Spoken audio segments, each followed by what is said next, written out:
Après, Jésus prit avec lui Pierre, Jacques et Jean. Matthieu 17. Jacques et Jean, là-bas il y en a un, son frère. Et il les conduisit à l'écart sur une haute montagne. Il fit transfigurer devant eux, son visage resplendit comme le soleil, et ses vêtements devinrent blancs comme la lumière. Moïse et Élie leur apparurent. Ils s'entretenaient avec lui. Pierre prit la parole et dit à Jésus, Seigneur, il est bon que nous soyons ici, si tu le veux. Je dresserai une tente, un pour toi, une pour Moïse. Non, tous les personnes ils s'entretenaient, n'est-ce pas? Le problème c'est quoi? C'est que on est sur le Makambu, Nini. Alors, cette question, nous allons répondre dans notre enseignement aujourd'hui, sur son enseignement. Parce que tout ce qui est le troisième élément, c'est son enseignement, n'est-ce pas? Ok. Alors, merci papa. Son enseignement. Donc, ici, nous devons savoir l'enseignement de Jésus est composé de quoi? Ça, c'est très important. Alors, nous prenons d'abord Jean 14, 6. Donc, question de tout le monde et que vous voyez tous à la comment sensible pour nous. Jean 14, 6. Jean 14, 6. Jésus lui dit, moi, je suis le chemin, la vérité. Retenez ça, il dit quoi? Je suis le chemin. Le chemin. La vérité. Jésus a dit le chemin. La vérité. La vérité. Et la vie. Et la vie, merci. Donc l'enseignement de Jésus-Christ, en réalité, est composé dans le Nouveau Testament. Il dit, je suis le chemin, la vérité et la vie. C'est-à-dire quoi? Pour avoir la vie en réalité, il faut emprunter un chemin. Il y a un chemin. Alors, quand vous entrez dans ce chemin-là, vous devez manifester la vérité pour consommer la vie. Est-ce que vous comprenez ça? Or, Jésus en parlant de ces choses, mais Jésus lui-même, tel que Colossiens nous le décrit, Colossiens dit que non, il est l'image du Dieu invisible. N'est-ce pas?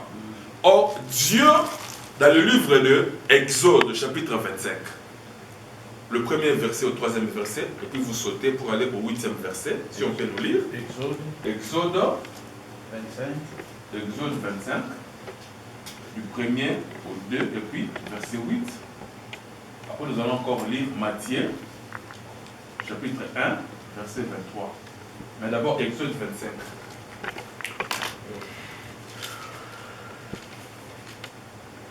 Exode 25, chapitre 1 à 2. L'Éternel parla à Moïse et dit, parle aux Israélites, qu'ils prélèvent une offrande pour moi. Vous préleverez cette offrande de la part de tout homme au cœur généreux. Voici l'offrande que vous préleverez. Vous sautez? Oui. On a sauté, on a succo. 1 à 2, après on a 8. Alors dit, ils me feront un sanctuaire et je demeurerai au milieu d'eux. Merci beaucoup. C'est-à-dire quoi? C'est que Dieu voulait habiter au milieu de son peuple. Dieu voulait quitter le ciel, descendre avant d'ana libotanaye. N'est-ce pas? Mais ce qu'on dit, pour c'est que vous allez d'abord donner les offrandes. Au travers les offrandes maintenant, vous me ferez un sanctuaire. N'est-ce pas? C'est-à-dire que les offrandes devaient venir de la main des enfants d'Israël. C'est pour dire que chaque enfant d'Israël détenait une offrande pour Dieu. Alors, l'offrande, on a ce qu'on dit, pas à Moïse. Moïse, c'est un tabernacle. On a un tabernacle. C'est pour dire que Dieu habite où? Dans les temps. Dieu habite dans l'offrande. Parce qu'habite.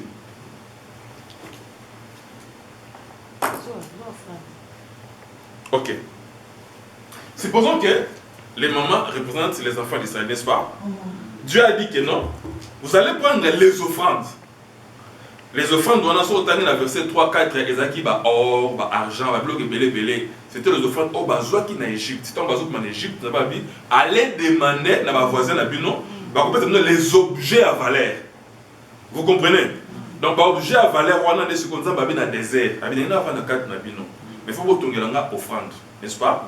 Il faut que tu aies un sanctuaire. Mais il faut que tu aies une offrande.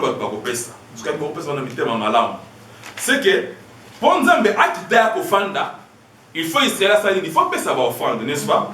Surtout pour nous, on paye sa offrande, avec les offrandes, tu construis ce sanctuaire. Ce qu'on a, c'est sanctuaire. C'est pour dire qu'avant que les sanctuaires soient construits, il faut qu'il y ait des offrandes. C'est pour dire que chaque enfant d'Israël a une offrande qui représentait une partie à sanctuaire. Mais c'est là que le sanctuaire moko non construit. Est-ce que je me fais comprendre? C'est là que nous avons tongi à moté. Alors, tant que nous avons payé l'offrande, tant que nous avons payé l'offrande, c'est pour dire que tant que nous avons quitté un sanctuaire, or sanctuaire zanini, et ça offrande, on va payer ça qui n'est pas tongi, n'est-ce pas? C'est-à-dire c'est pour dire que Dieu habite dans, tout comme tu vas faire dans un sanctuaire, tout comme on va faire dans une offrande, n'est-ce pas? Ici, quand je parle des offrandes, je ne parle pas encore de l'argent. Maintenant, c'est que dans la Bible, on va vendre 4 nabino. Nous sommes dans le sanctuaire. Tout à l'heure, on a Matthieu chapitre 1, verset 23. Donc, les offrandes là, c'est une construction, il y a un tabernacle, n'est-ce pas? Donc, c'est pour dire que le tabernacle est égal à offrande, offrande est égal à tabernacle.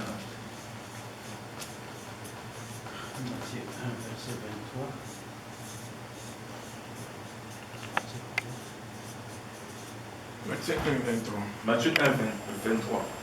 Matthieu 1, 23, il est écrit: voici que la Vierge sera enceinte, elle enfantera un fils, et on lui donnera le nom d'Emmanuel, ce qui se traduit Dieu avec vous. Pardon, papa. Bon, c'est comment on a dit? Emmanuel. Emmanuel signifie quoi? Dieu avec vous. Dieu avec nous, n'est-ce pas? Dieu avec nous.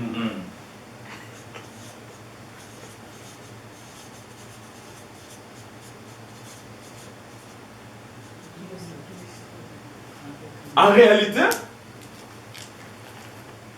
quand Dieu habite avec nous, il est appelé Emmanuel. Or, dans Exode, Dieu voulait habiter avec le peuple. Mais il fallait construire le tabernacle. Donc, le tabernacle veut dire Dieu au milieu du peuple, n'est-ce pas? Maintenant, ici, à la naissance de Jésus-Christ, on peut essayer comment il y a Emmanuel parce que Dieu est avec vous. Mais si on dit Jésus-Christ en marche, ben là, Emmanuel. Vous trouvez que Jésus-Christ Emmanuel. Emmanuel, c'est quoi? Veut dire tabernacle. Parce que tabernacle va construire pour que Dieu vienne habiter au milieu du peuple. Maintenant, quand Jésus est né, écoutez, donc l'ancienne alliance, son explication, c'est dans la nouvelle alliance. Donc l'acte où il est dans Exode 25, l'accomplissement c'est Matthieu chapitre 1, 23. Parce que quand Dieu vient habiter au milieu du peuple, il veut habiter dans un tabernacle. N'est-ce pas? Cela veut dire automatiquement que Jésus-Christ, il est là. Quand vous voyez Jésus-Christ, c'est-à-dire quoi? Dieu au milieu de son peuple. Est-ce que vous comprenez? Ouais. Maman Jenny, ça va? Oui, ça va. Désolé, Gabriel? Oui, ça va. Ok. Alors, Jésus-Christ qui dit maintenant, je suis. C'est ça son enseignement.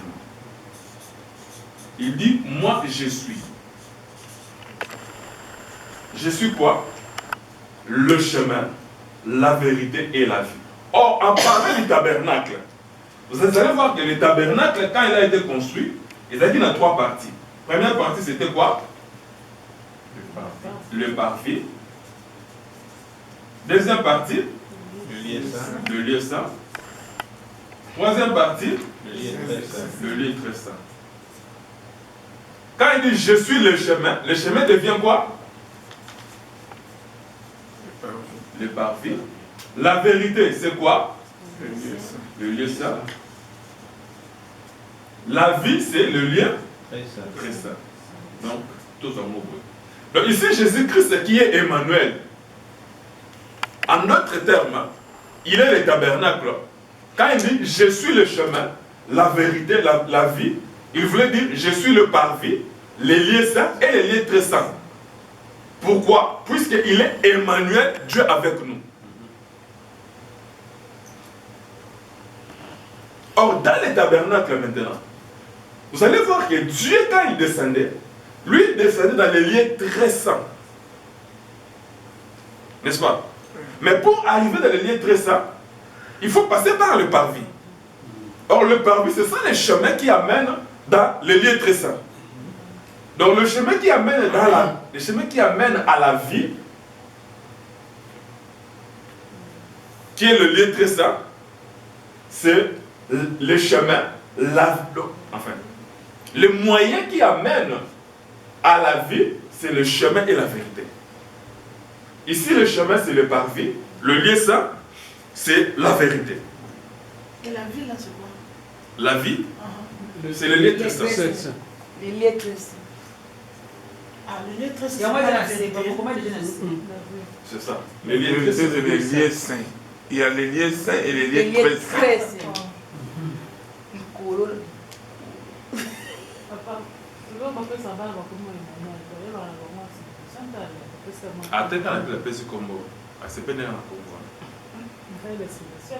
Ah, c'est ça. Maintenant, qu'est-ce que nous voyons? Nous voyons que Dieu a dit à Moïse dans Exode chapitre 3. Moïse a tout nié que non, aussi n'a pas dans Israël, tout ça. Et soit tout je suis le Dieu d'Abraham, Isaac et de Jacob. Donc, le nom de Dieu aussi. Parce que Jésus a dit, je suis. Est-ce que vous comprenez? En réalité aussi, Jésus s'appelle le chemin, la vie et la vérité. Il s'identifie à ça. Il a dit, je suis le chemin, la vie et la vérité. Donc, le nom de Jésus, c'est le chemin, la vie et la vérité. Or, le nom de Dieu, c'est le Dieu d'Isaac, de Jacob et d'Abraham. N'est-ce pas? Mais ici, qu'est-ce que nous voyons? Or, dans le parvis, qu'est-ce que nous voyons? Le parvis avait des objets très importants. C'était quoi encore? Dans le parvis, nous trouvons autel des holocaustes, des holocaustes, et puis le kiv, la kiv d'airain. Kiv d'airain. Dans le lieu saint, il y avait les chandeliers. Le lieu saint, il y avait les chandeliers. Il y avait la table de proposition. Et il y avait autel de parfum, n'est-ce pas? Dans le lieu très saint, il y avait l'arche de l'alliance. Les du Sikanta va aller au kit. Aller au Soyana Moïse, l'arche de l'alliance. Alors, je suis le Dieu d'Abraham, d'Isaac et de Jacob. Au parvis, ici, qu'est-ce que nous trouvons? Nous trouvons la personne d'Isaac. N'est-ce pas? Dans le lieu saint, je vais expliquer. Nous trouvons la personne de Jacob. Dans le lieu très saint, nous trouvons la personne d'Abraham. Pourquoi? Pourquoi nous trouvons Isaac dans le parvis? Parce que Isaac était le seul sacrifice humain que Dieu avait demandé. Or, on donnait les sacrifices dans l'autel des holocaustes au parvis. Donc ici, ce lieu, c'est Isaac. Donc c'était Isaac qui était le chemin. Est-ce que je me fais comprendre? Le chemin où Dieu avait dit à Abraham, je bénirai ta postérité, par ta postérité. Abraham avait l'héritage, mais il n'avait pas l'héritier. Genèse chapitre 15, il voulait laisser son héritage à Eliezer. N'est-ce pas? Dieu a dit non, j'ai donné ça à ta postérité, celui qui naîtra, celui qui qui sortira de tes entrailles. Donc c'était Isaac.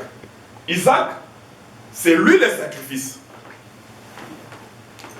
Dans le lycée, nous trouvons la table. Il y a les chandeliers et tout, mais je m'aimerais parler de la table. Pourquoi? Parce que dans la table des propositions, nous trouvons, il y avait 12 pains. Tout à l'heure, mon père, ça n'a pas versé. Il faut qu'il y ait bien, n'est-ce pas? On va verser les autres sur moins de temps. Donc, il n'y a pas de souci. Exode chapitre 26, 35.